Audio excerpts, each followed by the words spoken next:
Hey all, and this is the Untamed Wilds event. This is an Earth Commander event and Noble Killer. Now before we start, I am going to have a little bit of a complaint. The last event, as some of you know, was a bit of a disaster. Near the end, the game was basically unplayable. Now I lost quite a few keys due to how bad the game was working during the last event, like bounty keys, gear dungeon keys. Contacted support, sent them screenshots, and they refused to return any of the keys. Now, I think this is a bit of a joke, really, considering how much time I put into this game, plus me doing all these videos. So, yeah, I'm not overly happy with the game at the moment. But yeah, I'll keep on at support. The bounty dungeon has ended now, so sending me bounty keys won't be much use. But anyway, that's my moan over with. Let's get on with the deck that I have to show you all. This is by far my best deck. Then there's an alternative option as well that uses Metaverse Masters. I can't really seem to be able to get this to work. So I think let's just focus on the single affinity deck. So from left to right. We'll start with Morochi Marauders. This is on the team mainly because it has that buff that increases the damage that Earth Commanders do. If you see, it's 80% there. It doesn't create that many power gems, but yeah, it's mainly on the team for the buff. Oasis Allies. This has a really useful cleanse skill. This is especially useful as the solo bosses have Toxin this time around. That's the main reason why Oasis Allies is on the team. Plus, it does actually deal decent damage. Brothers in Banditry. Now, I think this card is better than the current event Ultimate form. So if you have this card, you may not want to go for the deck, if I'm being honest. This is still an excellent card, one of the best hitting cards in the game. It has 300% increased damage to itself. So here is the event Ultimate form. Untamed Rangers. Now, this is kind of weird.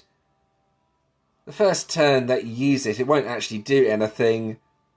Then it creates power gems on attack after you've used it on the next turn. So you want to use this card on its own to start with, then start using the other cards on turn 2. If that makes sense. But yeah, it's a bit weird. It does have a damage buff. If you start your turn with 7 or more Earth Power Gem 5s or higher on the board, increases Earth Commander damage by 60%. So, yeah, that's the main selling feature of the Ultimate form in my opinion, but still I think Brothers in Banditry is a much better card, and if you have this card, you may want to consider skipping this deck. It's difficult. That's entirely up to you though. Then Visions of the Void. This says it increases damage done by beast killers by 4%, but it does actually work on all cards, which is why it's on the team. Just beware, as it can destroy the earth gems on the board under certain conditions. It says it destroys all non-earth gems, but sometimes it also destroys earth gems. It's a little bit weird, but it's still on my team anyway. And now for the relics, well, my relics are not exactly amazing, but they're okay. Start with this relic here. This actually targets beast killer heroes, so it's not that good, but it's 3 pink stars, which is why it's on the team. I really should replace this with something else, but I don't really have anything, so yeah, I'll wait for the Drill Fist offer if I can get the gems. Now this targets Noble Killer heroes, and this is the event relic as well. This breaks 2 Noble shield plus 1 per Earth Commander hero, so I think that breaks all the shields on its own. But I did also put another relic from the event. I can't remember if Umbral is 7 or 8. I'll go and check that and maybe change. Then it's just general Earth Commander relics to fill the other 2 gaps. So yeah, nothing amazing, but the relics are okay. It's the best I can make up. I will quickly talk through this team as well. So the idea behind this team, you would use Metaverse Masters. That gives the next hero a 150% buff. Then use Brothers in Banditry afterwards. The problem with this is you end up with a really strange grid. And as such, you don't normally do that much damage. And you can't use Visions of the Void with this effectively as it destroys the Dark Gems. So yeah, it's quite a difficult deck to use, but it could be effective if you can make it work. So there we go, that's the teams I'm using for the event. Here we go with the Vault. I did the first 2 tiers outside the video. I recorded tiers 3, 4 and 5 though. Alright, so here we go with the Vault. I've done the first 2 tiers already. I didn't get anything of interest from those first 2 tiers, so we're going to continue from here. Now, I'm not really sure what I'm going to do here. I need to unlock tiers 3 and 4 of the Vault. Then probably tier 5 as well, as I need the rare relic.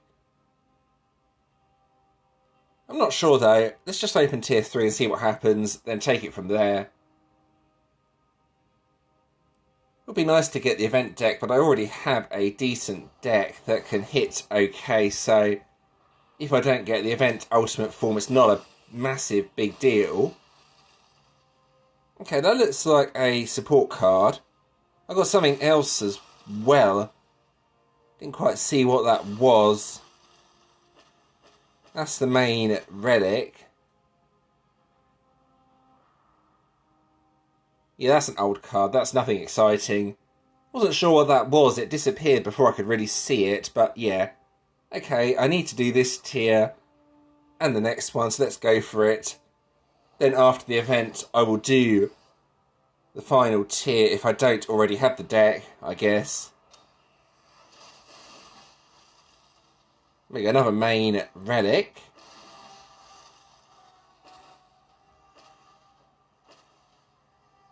Ultra rare hero. Oh. That's a bit strange. What? Why did it come up like that?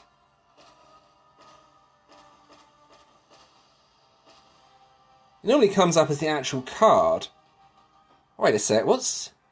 Oh, it's because of the Pink Star Challenge. Oh, okay. That's interesting. That's a good result. What I think it is anyway. I'm going to guess it's the ultra rare hero from this deck and not some other deck. That would be quite funny. Let's just go on to here. Yeah, there we go. I've got the ultra rare, so I can actually make this deck now, which is brilliant. Okay.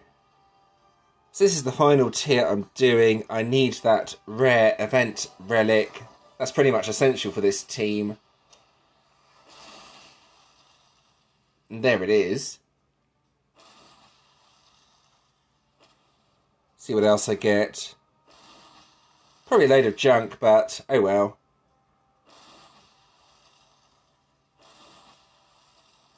Well, I'm definitely getting a lot of main and support heroes. Nothing else of interest though. Well, that's not too bad. There's one slight issue though. If I go over to here, I'm missing one of the cards. It's a really old card as well. I have no idea how to get this. I can't get it from the codex. Maybe available from the dust store? I'm not sure, but yeah, that's a slight problem. But yeah, I can make this deck now, so I guess it's worth doing. Yeah, here we go. Let's make it. It wasn't too bad, actually. It didn't cost too many gems. I needed that rare relic, though. I don't have many Noble Killer relics at all. So here we go. Let's go and forge the ultimate form. And go and forge the ultimate relic as well. Then I can make up something, hopefully, pretty decent. But we will see. But there we go. That's the vault done. Now to move on to the actual event. Alright, so here we go with the Crusade. As always, I recommend sticking with the Umbral Crusade if you can. This gives twice as many trophies as the Radiant Crusade. Of course, you want to play a bit of Radiant, but yeah, focus mainly on the Umbral map if you can. Now, I always recommend scrolling to the bottom, see if there are any adventurers before using a friend or guildmate.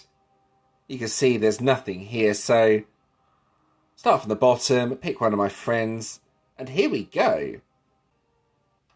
So this is pretty easy. Well, with this team it is anyway.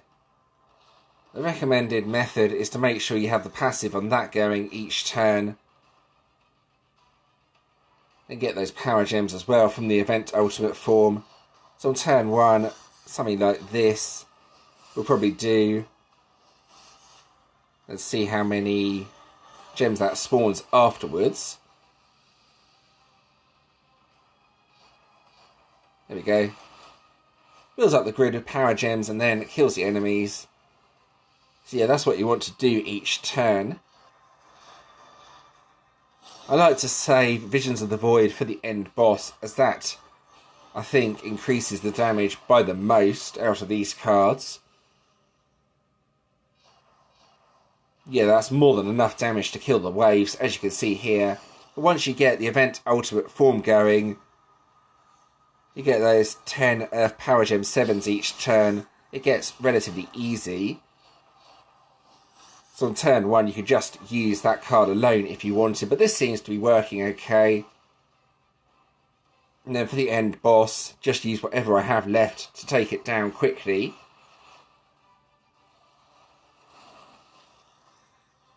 Let's see if this works or not. Here we go. And as always, I recommend checking to see what the end boss gives. In this instance, it will give a solo boss. Just press that chest and you can see what the end boss gives. So yeah, do be careful. If you can't defeat the solo bosses, you don't want to get locked out with a really difficult solo boss that you can't kill. Luckily, this team can take care of solo bosses pretty easily. And there we go, that's the Crusade done. I think that's about as quick as I possibly can do the Crusade. There we go. There's a solo boss up now as well. Alright, so I have a solo boss up. This should help me to test my teams out. So this does have toxins, so do be careful of that. Having a cleanse card that removes toxin helps a lot. It's also 7 shields, so I could probably swap out that middle relic. Maybe after I get something from the Drillfist store later on. Anyway, let's go and hit the boss and hopefully take it out. Alright, here we go. So yeah, pretty straightforward team to use, but you do have to be a bit careful. What I recommend doing is just using the event ultimate form on turn 1. Then hitting properly from there. This does dispel toxin. You can also cleanse toxin using Oasis allies. And hopefully the solo boss shouldn't take too long to defeat. Just going left to right seems to be the most effective option. There's something like that. Let's see. So you can see the damage there, 2.6 Q on Brothers in Banditry. Then just repeat the process. Wait 3 turns, then use the cards from left to right again. Just, yeah, having the passive on this active makes a big difference, so you may want to consider using that first and then using the other cards after that. That's entirely up to you, based on what you think is the most effective. But yeah, that's how I'm getting the most damage from this. So just using this card, then using the other cards, and hopefully that will get some decent overkill on the boss. We will see in a minute. Anyway, here we go, left to right. Visions of the Void last, I think, is the most effective option, even if it full crushes the grid. But yeah, again, you will want to test things out for yourself, see what you can find as the most effective. Anyway, that's the solo boss defeated, almost guaranteed. 2.7 Q on Brothers in Banditry now.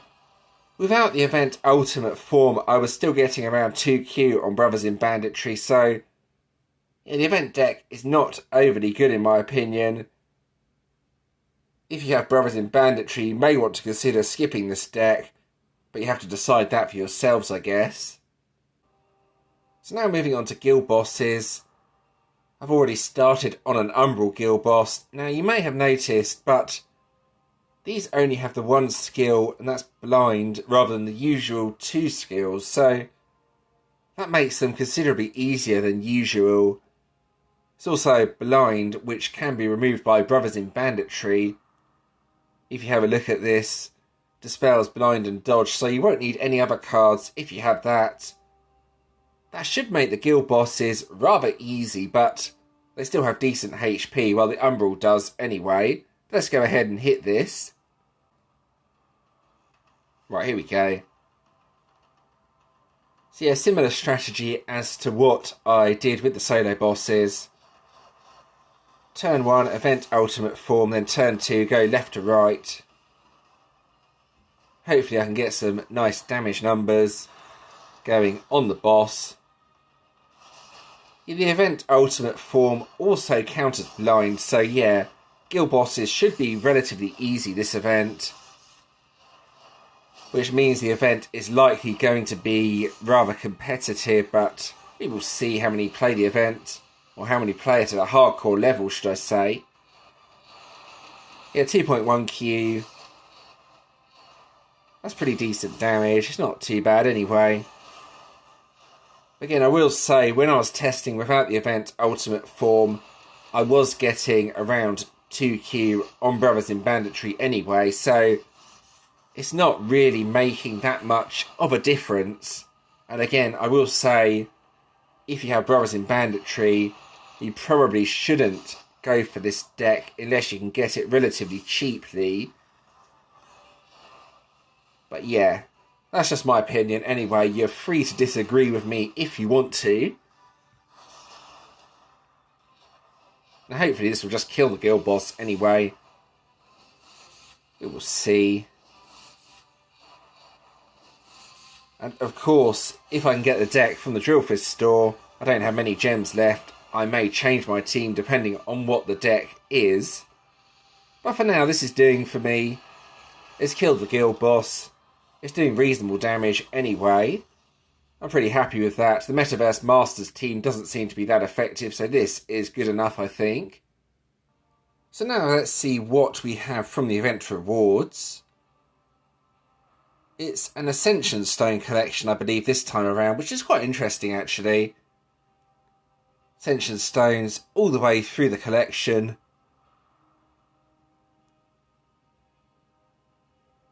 There we go, let's go and claim all of this. Lots and lots of Ascension Stones. Now, that's a pretty decent collection if you need the stones, but bear in mind you can also get them from the loyalty store even if you're not a VIP player. But they're always useful anyway. Now, what is it this time around? I'm expecting a Warden. And it is a Warden. Okay, let's have a look at what we have here. Oh, a Toxin Warden. That could be really useful.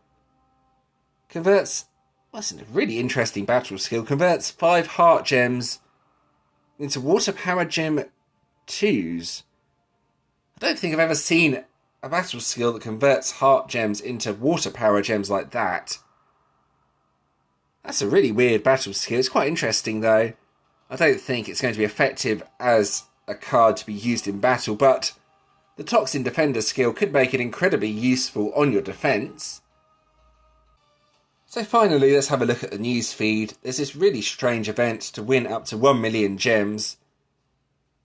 The Ultimate Peak Star Challenge is here. Now, from what I saw, one player just basically claimed all the rewards, so this kind of sucked, if I'm being honest.